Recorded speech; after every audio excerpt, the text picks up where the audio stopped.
अस्सलाम वालेकुम नाजरीन, आप देख रहे हैं 24 न्यूज़ और मैं हूं आपका मेज़बान मनाज़र अली।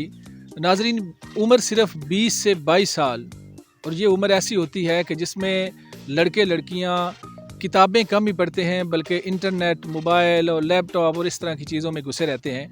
इस उम्र में अगर इंसान किताबें लिखना शुरू कर दे तो ये किसी कारनामे से कम नहीं।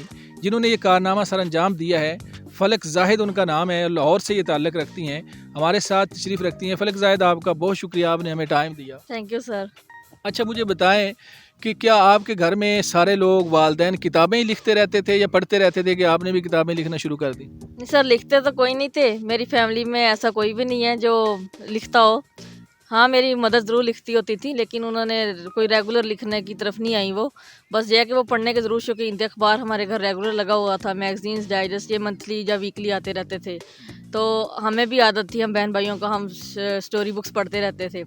तो एक दिन अचानक मुझे ख्याल आया, मैं गालिबन मेरी उम्र 12-13 साल थी उस वक़्त। मैंने सोचा कि मैं पढ़ती हूँ तो क्यों ना मैं भी लिखूँ और इसी तरह मेरी शायरी और लोग मुझे पढ़ें। तो मैंने जो पहली कहानी लिखी वो मैंने खुद तो नहीं लिखी थी, लेकिन यह है कि वो मैंने उस उम्र में इंग्लिश स्टोरी का तर्जुमा मैंने किया था। तो मैंने उसको ट्रांसलेट किया, लेकिन किसी की हेल्प नहीं मैंने ली, खुद ही मैंने की, छुप कर घर से की, कि मुझे था कि मुझे डांट पड़ेगी। डर था कि डांट पड़े? बिल्कुल, कि तुम स्टडीज़ छोड़ के ये तुम किन चक्करों में पड़ गई हो। मैंने खुद ही उसको किया, लेकिन यह है कि मेरी सिस्टर को मैंने बताया था, तो उन्होंने मुझे अप्रिशिएट किया। उन्होंने कहा ठीक है तुम लिखो। मैंने उसको लिखा और फिर जो अखबार में जैसा तरीकाकार था कि पोस्ट करना है, तो पोस्ट ऑफिस घर के पास ही था, मैंने उसको पोस्ट कर दिया। और फिर इंतज़ार करने लगी कि शायद हो जाए, लेकिन वीक पे वीक गुजरता गया, लेकिन नहीं शाये हो रही थी। फिर एक दिन अचानक चूँकि वीकली लगा हुआ था अखबार जहाँ कराची का, तो उसमें मेरी मदर ने देखा। उन्होंने कहा कि ये तो फ़लक ज़ाहिद की कहानी लिखी हुई है। मुझे खुशगवार हैरत हुई, तो पापा को भी यकीन नहीं आता था। उन्होंने जब देखा तो फिर सबने शाबाश दी, बड़ी खुशी हुई सबको, अप्रिशिएट बहुत ज़्यादा किया। आपको तब हिम्मत मिली कि चलें, मैं एक छुप के काम कर रही थी तो चलें, सबको पता भी चल गया और अप्रिसिएशन भी मिलना शुरू की। सबसे पहली जो किताब थी वो कब मार्केट में आई, कौन से सन में आई, कौन सी वो किताब? सर, पहली मेरी किताब आई थी 2018 में। यही मंथ्स जा रहे थे, फरवरी मार्च के दरमियान आई थी। और उस किताब का नाम है 15 पुरस्कार कहानियाँ। उसमें 15 ड्राइंग कहानियाँ हैं। तो वो मैंने उस वक़्त आई थी जब मेरी उम्र 16 से 17 के लगभग थी। वो आई थी मेरी। इतनी कम उम्र में आपने ड्रोनी कहानियाँ लिखना शुरू कर दी, आप ड्रोनी लगती तो नहीं है? सर, मेरे चूँकि मैं दिखने में भी मुनफरिद हूँ, तो काम भी मुनफरिद करने का सोचती हूँ। तो मैंने देखा था कि अमूमन जो लड़कियां हैं, ख़वातीन डाइजेस्ट जो हो गए हैं, शुआ डाइजेस्ट होंगे, जितने भी डाइजेस्ट हैं ख़वातीन के, ये सारी मोहब्बत से भरी हुई हैं। तो मैंने सोचा कि इस जेंडर की तरफ, इस हॉरर की तरफ कोई भी नहीं आता, सिर्फ मर्द हजरात लिखते हैं, ख़वातीन बहुत कम लिखती हैं, अगर लिखती हैं तो कोई इतनी नहीं है वो फेमस। तो मैंने सोचा कि मैं इस पर लिखती हूँ, क्योंकि ये मेरा शौक़ भी था और मैं बचपन से ही बादशाह परियों जैसी कहानी नहीं पढ़ती थी बच्चों की, तो मैं हॉरर ही पढ़ती थी। तो यही मेरा मिजाज और समझे मेरा इंटरेस्ट बन गया, तो मैंने इसी पे फिर तिब्बत आज़माई की और मेरी पहली किताब इसी हॉरर पर आई। अच्छा, दूसरी किताब आपकी कौन सी थी और कब छपी? सर, दूसरी किताब मैंने बच्चों के अदब पे लिखी थी, वो भी हॉरर थी। उस किताब का नाम था भूतों का ताजमहल। उसमें मैंने बच्चों के लिए भी कहानियाँ लिखी, लेकिन वो भी मैंने अमूमन कोई आम सबक-आमूज़ कोई कहानी नहीं थी मेरी, मैंने हॉरर ही लिखी बच्चों के लिए। मैंने सोचा कि बच्चों को ना डराने का काम करते हैं। अच्छा, कोई भूतों का आपने ताजमहल तो नहीं देखा था?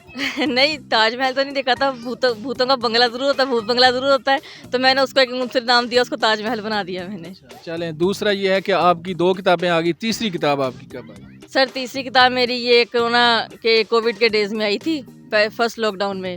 ये मैंने एक मुकम्मल नॉवल लिखा था। उस वक़्त जब मैं ये नॉवल लिख रही थी तब मेरी 18 से 19 एज थी। तो शाये होता उस वक़्त फिर ये 19 से 20 मेरी उम्र हो गई जब ये मुकम्मल नॉवल शाये हुआ मेरा, कदीम चर्च के नाम से। कदीम चर्च आपने तकरीबन 20 साल की उम्र में लिख लिया, ये तीसरी आपकी किताब थी। और चौथी किताब कब आई? सर, चौथी किताब मैंने एक तंजीम से मैं वाबस्ता हूँ, उनके सदर के साथ उन्होंने कहा कि हम एक ना हॉरर स्टोरीज़ की बुक मुरतब करते हैं, तो आपको चूँकि तजर्बा है इसमें, तो आप अच्छे हॉरर राइटर्स को ना जमा करें। फिर मैंने ये सारा काम शुरू किया, तो ये चौथी किताब दास्तान खुशरुबा के नाम से आई, जिसमें मैंने ना मियारी लिखने वालों को जमा किया था अपनी किताब के अंदर। अच्छा, 4 किताबें आपकी मुकम्मल हो गई और उसके बाद 5वीं किताब सुनने में आ रहा है कि वो भी आपकी आ रही, वो कितनी मुकम्मल हो गई है, छपने के करीब है, कहाँ तक? जी सर, वो ज़ेरे तिब्बा है अभी, और इस बार मैंने कुछ हटके किया, हॉरर से हटके मैंने सफ़रनामे की तरफ आई मैं पिछले कई सालों से पाकिस्तान के शुमाली का इलाका जात के सैर करती फिरती हूँ।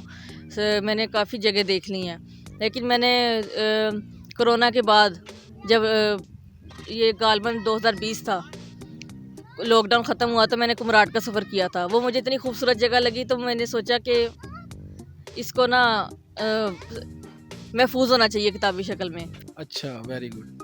अच्छा, चले, जो नौजवान नस्ल है जो किताबों से बहुत ज़्यादा दूर जा चुकी है, डिजिटल मीडिया के अंदर घुसे हुए हैं, तो उनको इस दुनिया से, मैं ये तो नहीं कहता कि उनको बिल्कुल ख़त्म कर देना चाहिए, थोड़ा सा बाहर निकाल के किताबी दुनिया में लाने के लिए क्या करना चाहिए, क्या पैगाम देना चाहिए आप?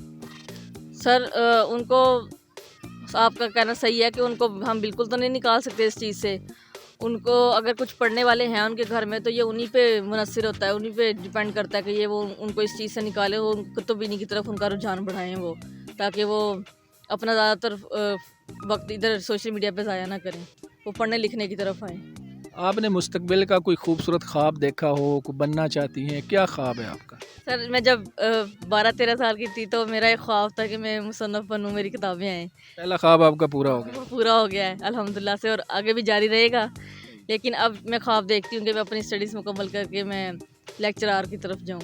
अच्छा, कोई सरकारी ऑफिसर नहीं बनना चाहते? नहीं सर। अच्छा, इमरान खान साहब वज़ीर आज़म साहब हमारे मुल्क के, उनको कोई पैगाम देना चाहें? सर उनका मेरा यही पैगाम है कि आप जो कर रहे हैं आप करते रहें मुस्तकिल मिजाजी से, और डटे रहें, किसी की ना सुने, हम आपके साथ हैं। किसी की ना सुने। बिल्कुल। चलें, फ़लक ज़ाहिद, आपका बहुत शुक्रिया, आपने हमें कीमती टाइम दिया। तो इंशाल्लाह दोबारा आपसे मुलाकात रहेगी, आपके इंटरव्यूज़ भी मज़ीद होंगे। तो बहुत शुक्रिया नाज़रीन। ये थी फ़लक ज़ाहिद हमारे साथ। आपने देखा, पाकिस्तान की कम उम्र तरीन मुसन्फ़ा हैं, राइटर हैं। आप भी इनसे कोई बात करना चाहें, कमेंट सेक्शन में लिख सकते हैं। हमें देखते रहें, 24 न्यूज़ को सब्सक्राइब कर लें, ताकि हमारा और आपका ये जो रिश्ता है मज़ीद मज़बूत हो सके। इजाज़त दें, अल्लाह हाफ़िज़।